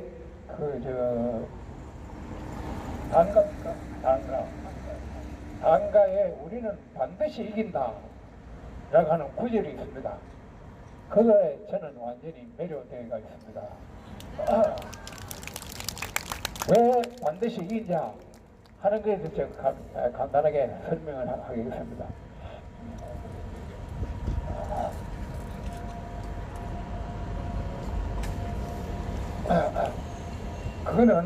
그것은 공산주의가 아니지. 하나님이 우리한테 반드시 이긴다는 그런 메시지를 주었습니다. 그것이 뭐냐? 사람이 날 때는 주먹을 지원합니다. 하나님이 그렇게 만들어 놨어요. 죽을 때는 손을 펴고 죽습니다. 이게 하나님의 뜻이에요. 조물주의 뜻입니다. 이게 뭐냐? 공산주의한테 반드시 이긴다는 이게 신호예요. 왜? 인간이라는 날새부터 경쟁하고 또 경쟁하고 열심히 살고 먹고 죽을 때는 손까지 피는 거예요. 이게 하나님의 섭리고 조물주의 섭리입니다. 그때부터 우리는 이기게 되어 있어요. 이것이 우리가 한평생 살아가며 느끼고 있는 현실입니다. 그래서 그 점에 대해서 제가 오늘 여러분들한테 확실히 이긴다. 왜 이기느냐? 하나님이 우리한테 이미 주어졌는 그 메시지가 우리한테 도달해가 있다 하는 것에 대해서 제가 말씀드리겠습니다. 그리고 또 한 가지는 요새 세계가 좀 누굽니까? 미국이죠. 트럼프가 지금 세계의 크고 작은 일들에 대해서 거의 90%를 트럼프 미국 대통령이 처리한다 그럴까요? 행사를 하고 있습니다. 거기에서 보면은 이미 공산주의는 망하게 되어 있어요. 그게 첫째로 해방 직후에, 아니 해방 직후가 아니고 1917년에 마르크스 혁명이 해가지고 공산주의가 이 세계에 나타났습니다. 그로부터 약 100년간 엄청나게 사회에 못된 짓을 해왔습니다. 그런데 그것이 냉전으로 2차 대전이 끝나고 소련이 망했습니다. 소련이 망했습니다. 소련이 망하고 지금은 이제 어디 넘어 중국에 넘어가고 있어요.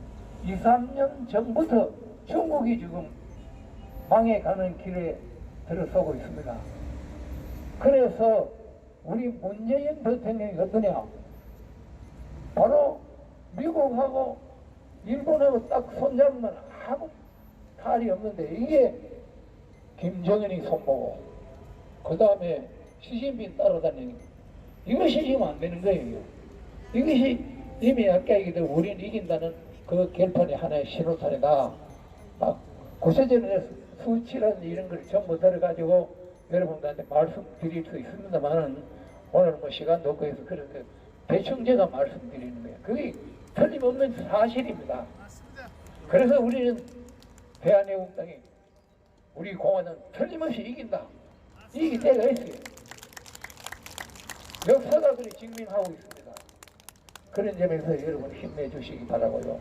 또 한 가지는 지금도 일본과 한일 관계도 그렇습니다. 한일 관계도 왜 진실하게 정직하게 하지 않고 왜 문재인 대통령은 자꾸 역으로 갑니까? 자꾸 거꾸로 가고 있어요. 예를 든다면 샌프란시스코에서 이미 1차 해결이 났는 거예요. 해결이 보상 문제 가지고 해결이 났는 거를 가지고 또 그 다음에 박정희 대통령한테 또 한번 했어요. 노무현 대통령 해가지고 거의 7천억을 해가 한번 보상을 했습니다. 그걸 또 엎어가지고 하려고 해요. 그건 왜 그러냐? 국민한테 반일 감정을 부추겨가지고 또다시 집권을 하겠다는 게 그게 로망에 걸려있는 거예요. 그게 과욕입니다. 그게 오늘날 우리 현실이 반드시 망하게 되어 있어요. 그것이 반드시 우리는 이기게 되어 있어요. 그 이해됩니까 여러분들? 그게 또 그 다음에 지난번에 트럼프가 와가지고 문재인 대통령하고 문재인 대통령 아니래. 문재인 씨하고 여기에 말이죠. 청와대에서 트럼프하고 회의를 했어요. 그 다음에 트럼프가 판문점 가서 또 김정은이하고 회의를 했어요. 회담을 했어요. 그런데 큰 회담이기 때문에 문재인 씨하고 트럼프가 했는 회담이 묻혀버렸어요. 그 내용을 아는 사람은 우리나라에서 별로 없습니다. 그 내용을 저는 소상히 알고 있어요. 어떻게 아느냐? 그게 미국의 국무성에 속결하게 딱 명시가 되어 있습니다. 거기에 보면 문재인 씨가 말이죠. 한미 동맹은 철저하다. 절대기는 변할 수 없다. 그게 목이 딱 그게 박혀 있습니다.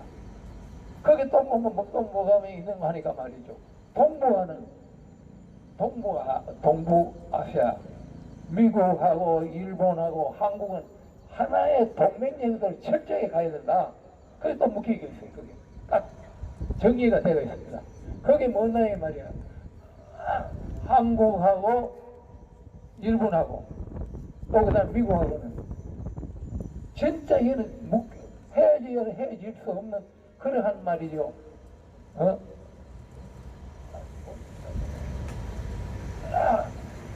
딱 묶기가 있기 때문에 문재인 대통령 그게 피해갈 수 없도록 못이 박혀 있습니다. 그런데 이게 아직까지 공포가 안 돼요. 그런데 문제는 아직까지 더듬 수도 없거든요. 거기에 회담에서 뭐냐, 완전한 폐기, 재기 불능한 폐기, 철저히 협조해야 되겠어요. 그런데 그게 지금 아직까지 우리 공식적인 우리 정부에서 아무도 발표가 안 나고, 우리 언론에서 발표가 안 나가요. 그게 왜 그러냐? 그건 왜 그러냐? 자꾸 속이고 거짓말하고 하고 있기 때문입니다. 그러나 세상 일이라는 것은 거짓은 절대로 통하지 않는다. 진실은 반드시 밝혀진다. 절대로 남을 속일 수 없다. 이게 망고의 진리입니다. 이것이 하나님이 조물주가 이미 우리 사회에, 인간 사회가 형성될 때부터 그것이 이루어지는 진실이다 라고 하는 것이 저의 생각이고 모든 국민들의 생각이고 미국 사람들의 생각이다, 그렇게 생각합니다. 그러니까 여러분들 힘내시라 하는 거예요. 절대대로 오늘같이 이때까지 대한애국당이 또는 우리 공화당이, 우리 당원 동지 여러분들이 열심히 하는 것을 보면, 제가 아까 아침에 이야기대로 저는 이제 나이 많은 거 후회되지 않겠다. 저도 여기에 몸을 던지겠다. 내일 죽을지 모르는 거예요, 사실. 그러시면 이제 저도 해야 되겠다. 왜? 저는 이때까지 살아오면서 너무나 이 세상에 거짓이 판을 치는 걸 너무나 많이 봤습니다. 그래서 이건 도저히 안 되겠다. 그래서 저는 우리 애국당에, 우리 공화당에 당원동지 여러분들의, 여기 임원들 여러분들의 그 열렬하고 정력적이고 활동적인 그 사항을 보고 몸을 던져야 되겠다 하는 것을 여러분 앞에 약속드리면서, 여러분들도 저 말씀을 틀림없이 믿고 앞으로도 열심히 하면은 틀림없이 옵니다. 그 시기가 이제 바로 다시 오고 있어요. 그래서 힘을 내주시기 바라면, 간절히 바라면서, 지금 현재 아까 얘기대로 한번 생각해 보세요. 미국하고 이제 완전히 문재인 대통령하고 그 회담에서 코가 끼어 있어요. 그거는 김정은은 어디 섭니까? 지금 이때까지 믿는 게 뭡니까? 뭐를 믿고 있어요? 평화. 그거만 믿고 있는 거 아닙니까? 그걸 국민한테 속이고 있는 거 아닙니까? 평화가 어떻게, 준비 없는 평화. 아까 우리 허 대표께서 말씀하신 준비 없는 평화는 있을 수 없어요. 반드시 우리가 이길 준비가 되어 있어야 평화가 있는 거예요. 그래서 우리 대한애국당, 우리 공화당은 그러한 준비를 하자, 그런 측면에서 열심히 더욱더 열심히 해줄 것을 간절히 바라면서 제가 또 서는 말로 이길 수 없고 죄송합니다. 감사합니다. 우리 인원탁 3인 고모님 연세가 정말 많으신데 평생 살아오면서 내공이 축적돼서 정말 애낄 수 있는 말씀해 주셨어요. 우리가 반드시 이긴다. 바로 그겁니다. 이제 마지막으로 시간이 돼서 우리 허평환 공동대표님이 마무리 발언하고 노래하고 끝날 텐데, 저는 우리 당이 이제 현재와 과거, 그다음 미래. 제가 어렸을 때 초등학교 다닐 때는 우리 꿈이 있었어요. 저 기억이 납니다만은 1인당 국민소득 1,000달러, 수출 100억 불, 그런 걸 보고 컸습니다. 제가 까만 교복 입고 머리 빡빡 깎고 이렇게 도시락 먹던 기억이 나는데, 우리 공화당이 잃어버린 꿈을 찾아주는 이런 정당이 되겠다. 예를 들면 국민소득 5만 달러, 세계 7대 강국, 이걸 딱 설정하고 국민들을 드라이브하는 꿈과 희망을 주는 정당이 되어야겠다. 저는 그렇게 생각합니다, 여러분. 자, 우리 허평환 장모님 마무리 발언 듣고 노래 내곡하고 끝내겠습니다. 오늘 보니까 명실공히 2080 팟캐스트를 했습니다. 우리 최지민 씨 20대죠? 20대. 또 우리 상인 고모님 80대. 2080 팟캐스트 좋죠? 네. 여러분 자장가 알아요? 자장가 알아요? 야단 법석이란 뭐 말을 들어봤어요? 신라가 이제 국운이 기울어지는 거예요. 어떻게든 나라를 다시 세워보려고 황룡사 절을 짓고 밤에 법회를 여는 거야. 오늘 우리 팟캐스트처럼 법회를 열어서 야단, 밤야자, 밤에 단을 쌓고 법석을 깔고 시끄럽고 막 떠드는 걸 야단 법석이라 그러는 거야. 경주 시민들을 한 자리에 다 모은 거야. 다 나오라. 집에는 어린애만 있는 거예요. 노인네들하고. 이 잘장율사가 그 법석을 주도한 거야. 팟캐스트를 주도한 거지. 그게 이제 노인네들이 어린애가 손자들을 안고 자장 애가 안 자고 우니까 자라고 자장자. 이게 신라가 마지막 망해갈 때 다시 국운을 세워보려고 밤에 단을 패고 법석을 열어서 했어요. 지금 우리 자유 대한민국이 무너지는 정말 위기에 처해 있습니다. 깨어있는 우리 애국 국민들이 나와서 대한애국당을 창당했고 이제 우리 공화당으로 성화가 돼서 또 우리는 여기 야단에 광화문 광장에 모여서 우리 당과 우리나라가 가야 될 방향을 논의하는 아주 고귀한 시간을 가졌습니다. 우리의 노력에 의해서 박근혜 대통령 반드시 구출됩니다. 우리 자유대한민국 지켜집니다. 더 훌륭하게 만들어집니다. 자유통일 이룹니다. 여러분과 우리는 이 시대의 역사적인 주인공이 됩니다. 감사합니다. 노래 4곡 틀어주시죠. 일어나서 노래하고 마치겠습니다. 내일 아침에는 여기 10시에 최고위원회가 현장에서 있고 오후에 6시 기자회견 이어서 팟캐스트 내일도 그렇게 진행이 됩니다. 10시입니다. 10시 내일은 10시에. 자, 음악 주세요. 노래하고 마치겠습니다.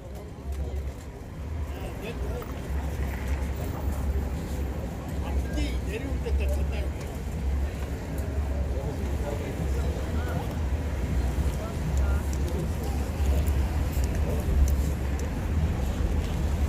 아이고 오래 앉아 계셔가지고 몸 좀 이렇게 푸시죠. 굉장히 이렇게 좀 한번 어깨도 좀 돌리시고 굉장히 2시간 가까이 앉으시는데 힘드시겠어요. 세도 좀 하시고 시작했습니다.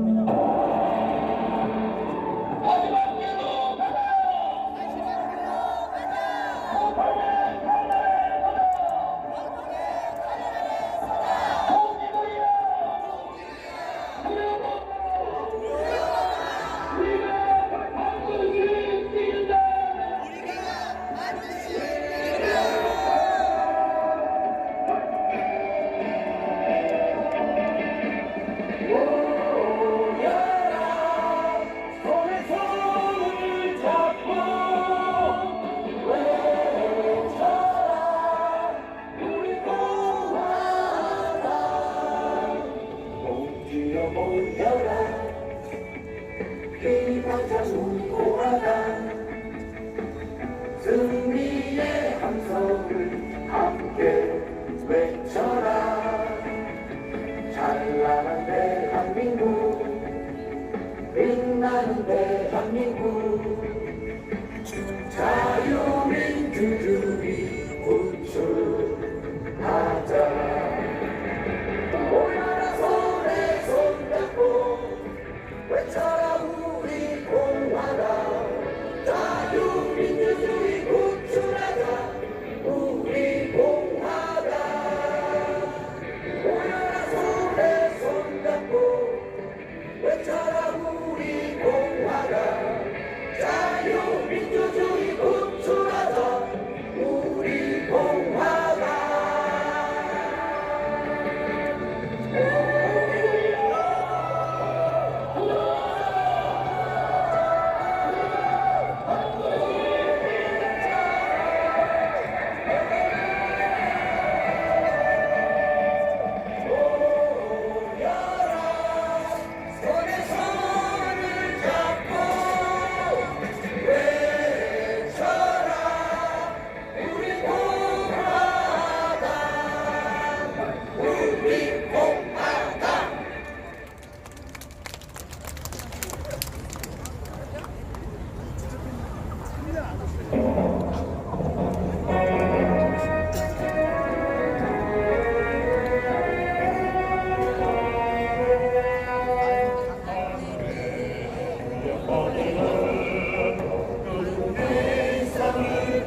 여기는 어디 유튜브야?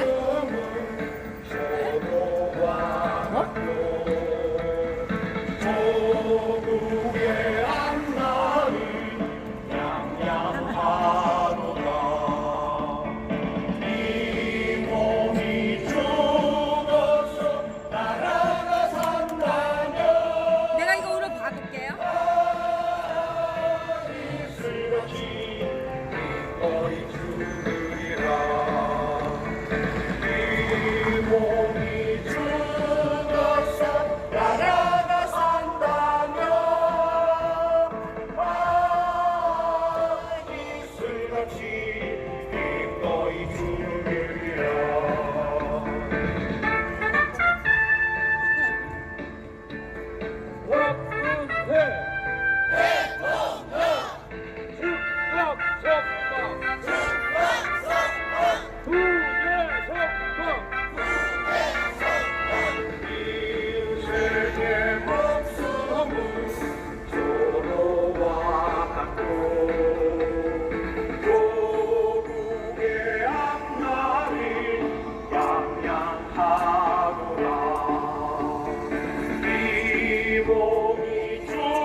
넋이라도 잊고 없고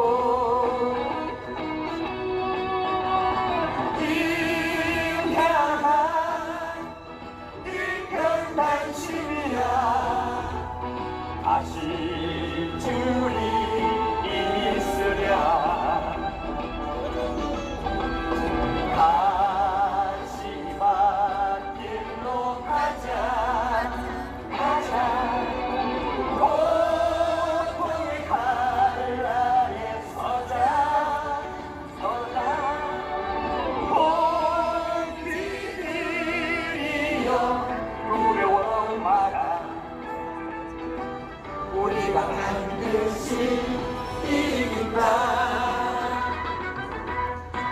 우리가 반드시 이긴다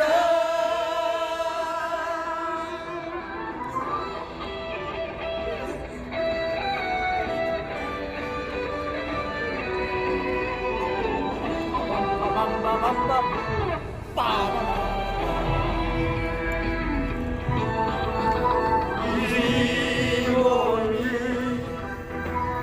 죽고 죽어 200번 고쳐 죽어 내 거리 진토되어 넋이라도 잊고 없고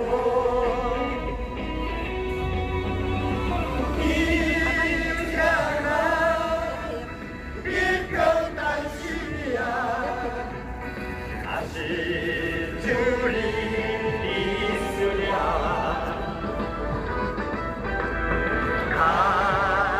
한심한 길로 가자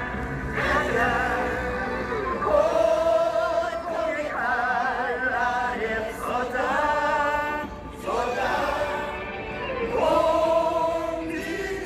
공기들이여 두려워 마라 우리가 반드시 이긴다 우리가 반드시 이긴다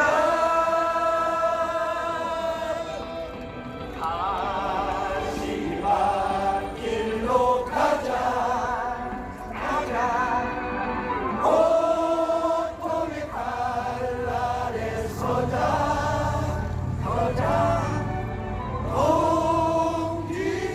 공기들이여 두려워 마라 우리가 반드시 이긴다 우리가 반드시 이긴다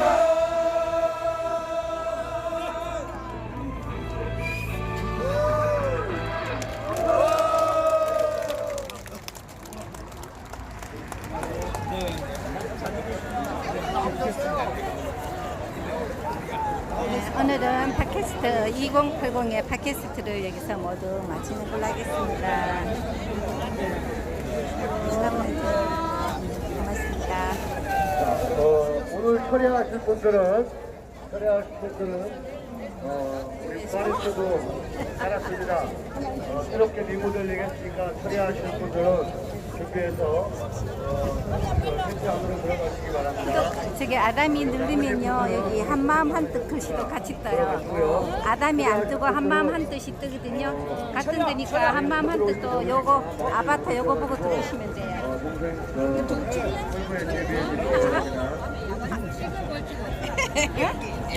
아니 유튜브로 아니 저기 보실 때 저기 구독하시잖아요. 유튜브 보시잖아요 집에서 하실 줄 아시죠? 누르란 얘기냐? 네네네. 근데 우리가 한 번도 안 봤던 건 아직 안 올라와. 그렇게 이게 이름을 알아야 검색을 하잖아. 이게 그걸 제가 눌러드릴게요. 유튜브에서 검색하면 되죠. 네네. 그걸 해드릴게요. 지금 금방 해줄게요. 그게 아담이로 안 뜨고 한마음 한뜻으로 떠요. 그래서 제가 알려드릴게요. 진출로 왔어. 네, 네. 아직 그냥 속시원히 얘기해 주시니까 되게. 그냥 아담이 치면 속이 시원하세요? 네, 볼 때. 요거 하면 한마음 한 듯씩 뜰 거예요. 여기 넣고. 지금 뭐 그쪽에서 예, 여기 떠요. 아담이 하면 한마음 한 듯씩 뜬다고. 같은 저기 따라오죠. 예. 같은 거에 제가 이름을 두 가지로 했어요. 그래서 한마음 한 뜻, 아담이나 한마음 한 뜻. 그렇게 해야지 올라오죠. 이거 네, 예, 예. 종 눌러야 돼, 종. 예, 예. 이게 맞습니다. 그렇게 하시면 돼요. 제목이 있어야 올라와. 아담이. 예. 이 젊은 총각은 정사랑? 정사랑? 예, 이 앞에 여기. 정사랑이라는 것 같아요. 아, 이 사람 말고 저 어디 갔지? 아까 내 옆에 앉아 있었는데. 네, 내 옆에 앉아 있었는데 안 보이네. 가자. 아직 끌게. 네, 2080 팟캐스트를 여기서 모두 마치도록 하겠습니다. 여러분 다음 시간에 또 뵙겠습니다. 함께 주신 시간 모두 감사합니다. 우리 화장님 오늘도 수고하셨습니다. 네, 안녕히 계십시오. 어디?